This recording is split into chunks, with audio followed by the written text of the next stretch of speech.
Olá, pessoal! Já viram todo mundo falando a respeito de autonomia do Banco Central? Quer saber o que isso significa e qual o impacto disso para os seus investimentos? Então fica aqui nesse vídeo.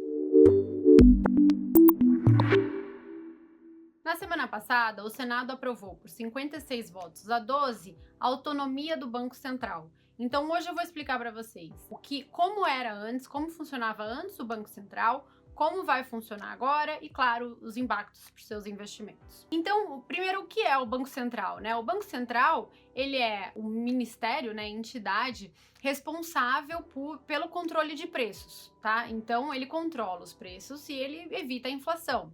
Então, o Conselho Monetário Nacional, que é formado pelo ministro da Fazenda, do Planejamento e o presidente do Banco Central, eles decidem a meta da inflação, tá? Esse conselho, formado por esses membros, decide a meta da inflação, que hoje, para esse ano, está em 4%, tá? 2020, 4%, e aí vai caindo para os próximos anos.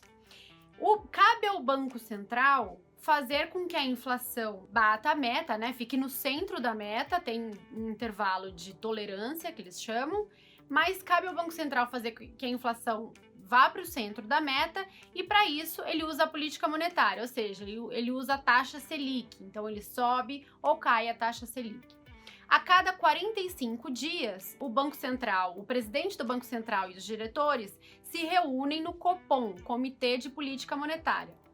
E aí, a cada 45 dias, eles decidem para onde vai a taxa de juros, se ela vai ficar onde está, enfim. Hoje, a taxa Selic é 2%, tá? E na última reunião, o Copom decidiu deixar onde está. Então, por que isso é importante? Porque essa taxa de juros é que vai definir, primeiro, a taxa de juros base da economia. Então, se você quer um investimento de um dia do governo, né?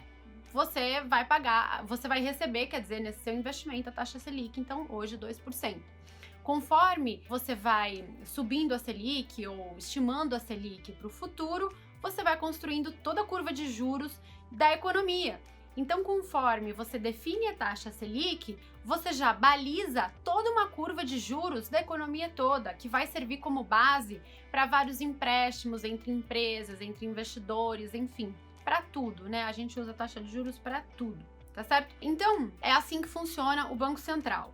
Atualmente, como é que o Banco Central era constituído? O presidente do Banco Central era nomeado pelo presidente da República. Então, quando um novo presidente assumia o cargo, ele já montava a sua equipe, o presidente já nomeava o presidente do Banco Central e os diretores. E o presidente e os diretores tinham que ser sabatinados, tá, pelo Senado. Isso vai continuar. Tá? Isso não muda nada e isso continua como tal. O presidente indica o presidente do Banco Central, o presidente da República indica o presidente do Banco Central e os diretores, né? Normalmente o presidente que acaba escolhendo os diretores e eles são sabatinados pelo Senado, isso não vai mudar.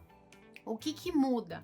O que muda é quando que o presidente pode escolher a equipe do Banco Central. Então, por exemplo, o novo Banco Central, caso esse texto base aprovado no Senado vá para a Câmara e seja aprovado na Câmara também sem alterações, o novo Banco Central, o presidente só pode nomear o presidente do Banco Central no terceiro ano de mandato. Ou seja, no começo, nos 3 primeiros anos de mandato dele, o presidente do Banco Central vai ser do outro presidente, né, do presidente anterior que nomeou. Além disso, o presidente do Banco Central e os diretores vão ter um mandato de 4 anos, atualmente o mandato deles é livre, enfim, eles pedem para sair. Eles vão ter um mandato de 4 anos, renovável por mais uma vez, então eles vão poder fazer um período total de 8 anos, e depois tem que sair, tá? Mas o presidente do Banco Central, ele entra no cargo no terceiro ano, né? E os diretores é uma escadinha. Então, um diretor você pode nomear no primeiro ano, 2 no segundo ano, enfim, tem uma escadinha aí que dá, se vocês quiserem entender direito, dá para ler na agência do Senado, tem todas as explicações. Outra coisa importante, atualmente, se o presidente quiser, ele pode demitir o presidente do Banco Central, enfim, a diretoria, quando lhe der na cabeça. Isso não vai mais acontecer, tá? O presidente não pode mais demitir o presidente do Banco Central. Tem várias condições que têm que ser satisfeitas. Outra coisa muito importante, atualmente, a meta do Banco Central é garantir que a inflação vá para a meta, né? Para a meta estabelecida pelo Conselho Monetário Nacional. E essa é o objetivo principal, né, do Banco Central. E também estabilidade financeira. Então, ele cuida também dessa parte de garantir que o sistema financeiro funcione, que não haja corrida aos bancos, que o sistema como um todo não quebre, enfim. Isso vai continuar acontecendo, mas eles colocaram também no texto base um objetivo secundário. O que é isso? Depois que o objetivo primário estiver satisfeito, digamos assim, vamos dar uma olhada no objetivo secundário. Qual vai ser o objetivo secundário?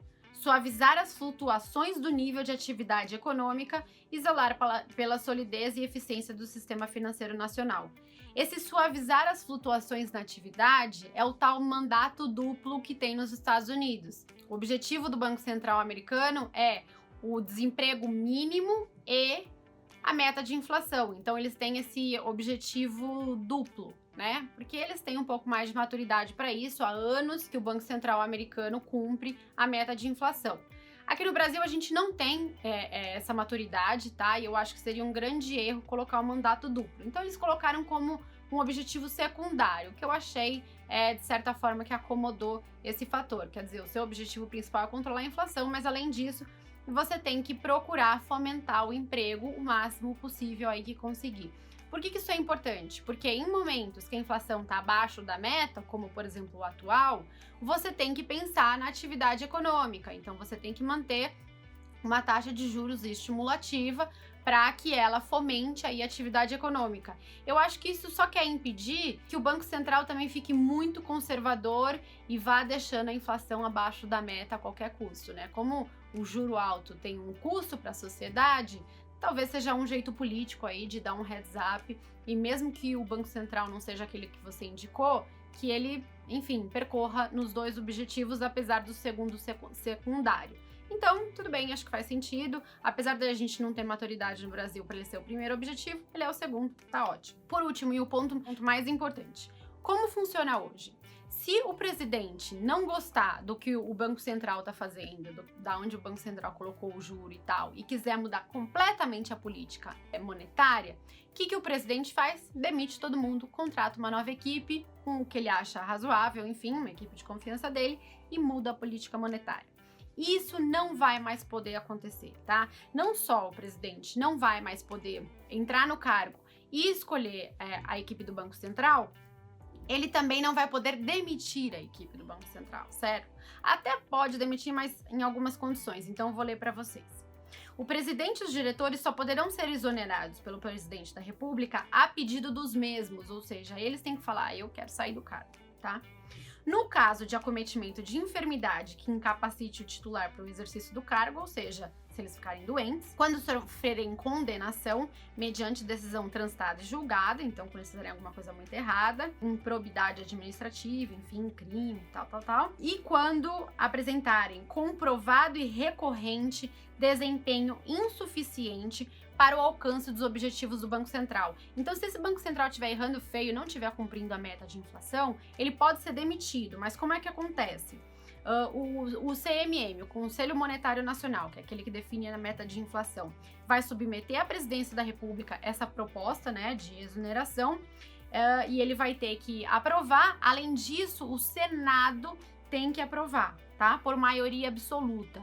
Então, não é tão fácil assim, vocês veem? Não é simplesmente o presidente decidir que quer, enfim, estimular a taxa de juros ou fazer o que ele quer fazer. Não, tem que passar pela aprovação do Senado. E também o Conselho Monetário Nacional tem que indicar, e lembrando que o presidente do Banco Central participa do Conselho Monetário Nacional. Então, fica muito mais difícil você demitir os agentes aí da política monetária, tá certo? Isso é muito importante. Por quê, Marília? O Banco Central, ele consegue fazer, né, a política monetária e perseverar nos seus objetivos de forma muito mais tranquila, sem ter que se preocupar com nenhuma pressão, com nenhuma ingerência política. Isso é extremamente positivo. Na prática, o que isso causa? Isso faz com que os prêmios na curva de juros sejam mais baixos. Por quê, Marília? O mercado, ele coloca um prêmio de incerteza quando ele não sabe como a entidade monetária vai atuar, tá, em determinados cenários macroeconômicos. Então, por exemplo, mesmo que o presidente do Banco Central atual esteja fazendo um bom trabalho, quando a gente se aproxima de uma eleição, por exemplo, e um outro candidato que de repente falou que vai reduzir taxa de juros ou que vai influenciar o Banco Central, se um candidato desse sobe na pesquisa, a curva de juros passa a colocar muito prêmio na curva, né? E a gente, todos nós como sociedade, né, acabamos tendo uma taxa de juros muito maior, né? Então o mercado coloca prêmios pela incerteza. Esse prêmio se reduz, porque você sabe que mesmo que o novo presidente entre, ele vai ficar lá 3 anos com o mesmo presidente do Banco Central. Então isso é excelente notícia, tá? Você reduz o prêmio da curva de juros. Isso é muito importante. Você, como investidor, você vai acabar recebendo uma taxa de juros maior, mas você, como empreendedor, vai ter um custo de oportunidade aí para empreender menor. Você, como pessoa física que financia a casa própria, vai ter juros mais baixos para financiar a casa própria, que são empréstimos aí de longo prazo. Então, enfim, juros mais baixos é bom para todo mundo, tá certo? É bom para a bolsa, é bom para todo mundo. Então, a autonomia do Banco Central ajuda muito nessa linha.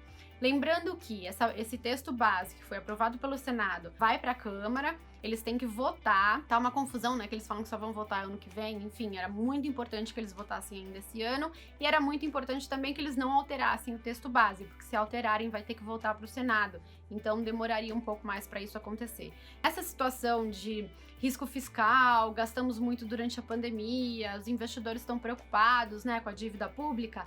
Essa sinalização de autonomia do Banco Central traria uma tranquilidade muito maior para os investidores externos, enfim, seria muito positivo.